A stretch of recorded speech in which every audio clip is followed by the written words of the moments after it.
What's pretty sad, like, look at him going way back. Wait, there's something I'm doing, but I was trying to find my suction cup. I'm like trying to recreate road train days when I used to have a suction cup phone mount up there because I needed the natural light from the sun. But I did get a Christmas present. Not that I asked for it, but oh, I got a halo light. Now I can be like all the other chicks. There was a problem because I would get home, especially in the wintertime. One of the problems I ran into when I started doing the road train videos, when I first started doing, is that in the wintertime, by the time I got home, it was dark. So I'm like trying to catch up on doing stuff. And I couldn't do it because I didn't have any natural light. And the darker it is, it kind of looks a little grainy. That's when you can see like speckles of stuff in the dark areas. Open sesame. Whoa! This is an unboxing? Not really. I was always trying to look for a cheap source to light up just so I could do stuff at nighttime because I couldn't do it. What? Get out. It has a microphone. I have a prop microphone that's fake. That just fell apart. Oh, but I'll set it up. I'll be right back.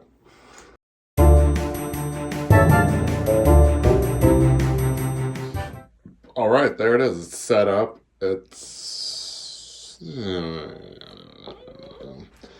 got a microphone, so that's good. I need to zoom back. Too close. We got the light, which I don't know how I feel about it, but my eyes. Oh, we can dim it down. Oh, we got all sorts of natural light. Whoa, it's got different colors. Okay, it's got two. It's got fluorescent and it's got the regular.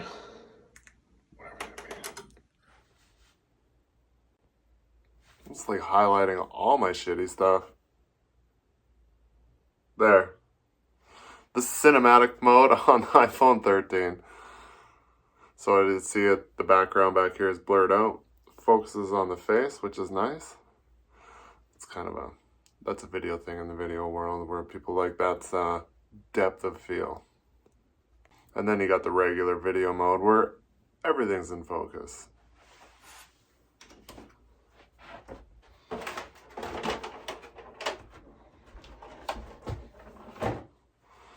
So this is well, it's not fluorescent. Is that fluorescent? There we go. They're a little more natural lighting. I don't know if I think the iPhone 7 had a little more of a pan out view, but anyways, nothing beats natural light. Now I got the eyeball glow. I don't like that. I hate that. I make fun of other YouTubers that do that because that used to be a thing they do in rap videos all the time. Okay, what are we touching base on today? So as of February, I'm going to try this out for a bit. And it might be a normal thing from now on, is that I'm going to have replays will be on Wednesday. New videos will be Monday and Friday. I'm kind of getting bogged down with the amount of the workload. Let me just say I'm getting a little bit burnt out. If you think about it, most videos 6 to 8 hours. I'm producing 3 a week, which is not a problem so far, but it is. I'm neglecting the rest of my life besides work. So I'm going to start resurfacing right from the very start, from the first video. It's going to be painful at first, I'm not going to lie, so bear with me, it gets better, trust me.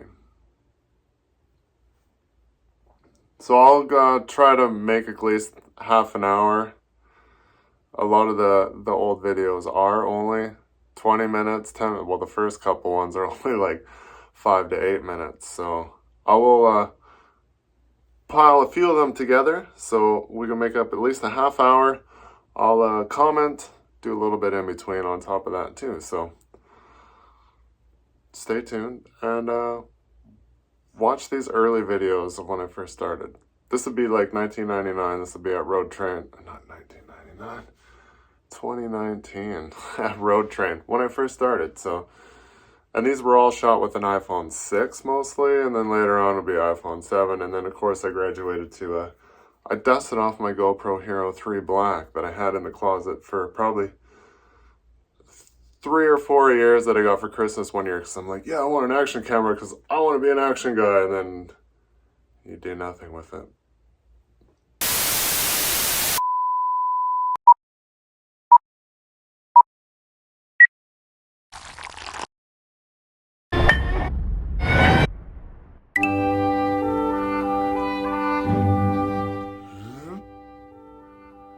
Alright, so today we got a compilation of 3 videos. Today we have a compilation of 3 videos. These are Waterworks videos, which some of the stuff you've seen me do at Cypress, because it's the same company. It's Arius, and they do water transfer for fracs. And we will pick up stuff from their shop and take it out to a location northwest of Rimby, I do believe, and in the surrounding area. So it was actually a pretty good run. It happens to be really cold. 1 or 2 of the days were super cold. It was like 40 below, and doing some night work too, so they could have stuff there to start stringing out their hoses in the morning. Now, bear with me, everything was shot on iPhone 6 and later on with iPhone 7. Neither of them have image stabilization. Were they not that great of a phone for camera and video? Well, they were good enough for at the time, but at that time that phone was probably already 3 years old. So everything was edited on my iPhone on iMovie. I remember I would sit in the living room for like 4 or 5 hours just trying to figure out ways to get sound effects off of YouTube and put them into iMovie, and just using the music selection from iMovie. Not that great, just so you know.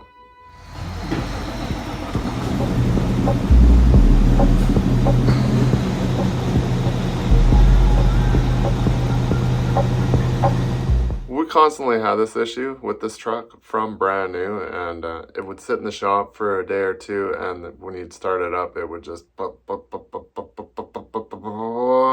come to life, and it would just bellow out. It would fill up the whole side of the shop with smoke. I think it was a bad injector. It eventually, once it got its first in frame at like 6,000 hours, the problem went away. And then once we deleted it, it was golden and it was good to go. But then once we deleted it, we were stuck with that stupid idle problem that Cummins get when you delete it. It'd be like sitting at, doesn't matter what I idled it up to, and you try to sleep in that thing, all of a sudden it would just start going rump, rump, rump, rump, rump, rump, rump, rump, and of course it'd be shaking the whole truck, and I would wake up and I'd be like, what's going on? But yeah, I don't have that problem with the motor I got now at the Cypress truck, thank God.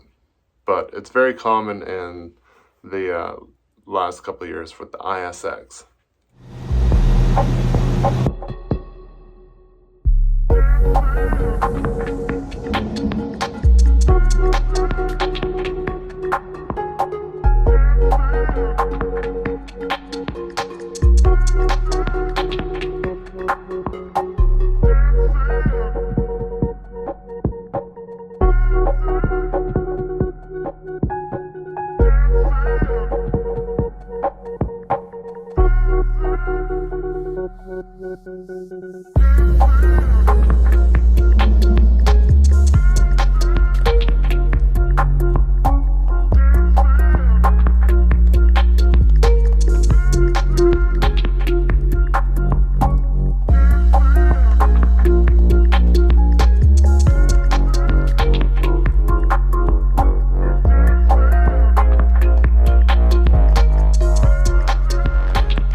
good memory. I still remember what happened here. So in between going out to location, like we went and we preloaded that stuff, and then I think somewhere in the middle he's like, I need you to go out and grab some rentals from this location. I'm like, all right, sure, I'll go. I was probably excited to get home to edit on my iPhone, and I didn't want to go, but I'm like, okay, let's go, let's get this out of the way. And I ripped out there, and I got there, and then there was nothing there. So like the rental company called us to go out to pick up these rentals, and when I got there, there was no rentals. There's a cat and a hoe, and everything else is gone. It's like, oh, the company that moved the rig must have took it back. I'm like, obviously, McFly. So anyways, it was just a drive for nothing. Back to the shop. I even checked the location. I'm like, is this the right location? I stopped at the steak at the road there and was like, because they got, usually we got a steak that'll have what location is in the area there. So.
So these are real trailers. I don't know, you've probably already seen them a few times, obviously. These are, they have to go on at least a 9.6 wide trailer, or 10 wide preferably, because at a 9.6, the sides of the tires are right along the side of the I-beam on a 9.6.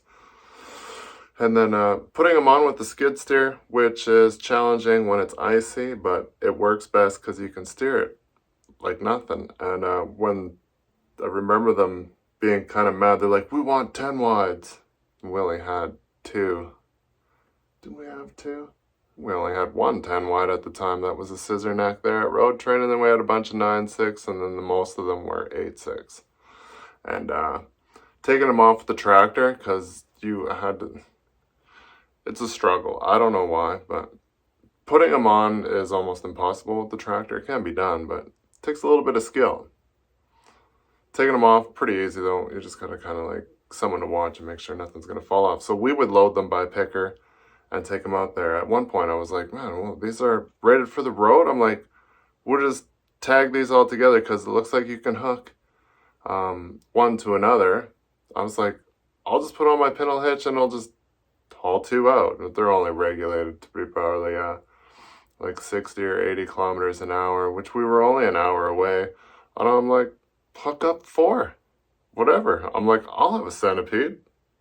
They went, go for it. They're like, at the time they were not registered or plated, I think, or something like that. But I made the suggestion. I'm like, this on and off trailer stuff is kind of shitty. I'm like, we can just hook up to them and then hook them together like a centipede road train, and then take them out there and drop them one by one where you needed them.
Now I remember this is cold ass day. No. Now this is the cold ass day. You know how I remember? Because this is when I first started to know how to use titles, and I labeled it. I was so proud. I was like, look at me go. I got titles. And we started out pretty early in the morning, so it was super chilly. I remember it being typical Alberta, 30 below wind. Freezing cold, and we had to spend a couple hours outside loading. Was a struggle, but as long as you keep running around, you can keep warm. So yeah, another load, it was good. They kept us busy. They would take out a load, sometimes 2 loads in one day, depending on where you were. Obviously, Rimby is not that far away. At the most, you're like probably 38 minutes from where we were loading, so it would give you time to fill your day with something else. And I learned how to turn the camera from this way to this way. I was like, hey, I can fill this whole screen with my awesomeness.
I'm really pulling it together in this video. I learned how to use titles. I learned how to turn the camera from horizontal or from upright to horizontal. And 3, I learned how to slow down the time lapse. Whoa! This is a great day.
And there's more. I remember we're on a service rig. I'm like at the pilot. I'm like, dude, you need to go up and pull out at that wide spot just after I crossed. We were on 380, which is Prairie Creek Road, just off of 22. Would be from the south from Highway 11 at Rocky, which we do a lot of wheeler work. I'm like, you need to go get to that wide spot and get out your phone and take video of me, and I'll blow by. I was like, oh, I'm gonna get this sweet drive-by shot and it's gonna be my outro. I was like, yeah, this is gonna be so awesome. It was fresh snow. We wound up. He was up there. He's like, okay, I'm ready. I'm like, okay, I'm set at full speed. No pilot. When I'm supposed to have a pilot in Clearwater County, the most stickiest county we got. And all for footage, all for you guys. Well, at the time there was nobody. Let's face it, I was the only one watching these. And I came around the corner. You come around this corner and it drops down a hill and he crossed the, I think it's Prairie Creek. And then you hop up another hill and then it's the wide spot. We're right at Quali's Corner is what we call it. There's a big duck there. And there's a snow plow. And I'm like, oh, I gotta get this footage. So I'm to the floor. I'm doing 150 and I'm to blow by the snow plow with a fully loaded wheeler as he's plowing snow just so I could drive by on the opposite side of the hill and get the shot.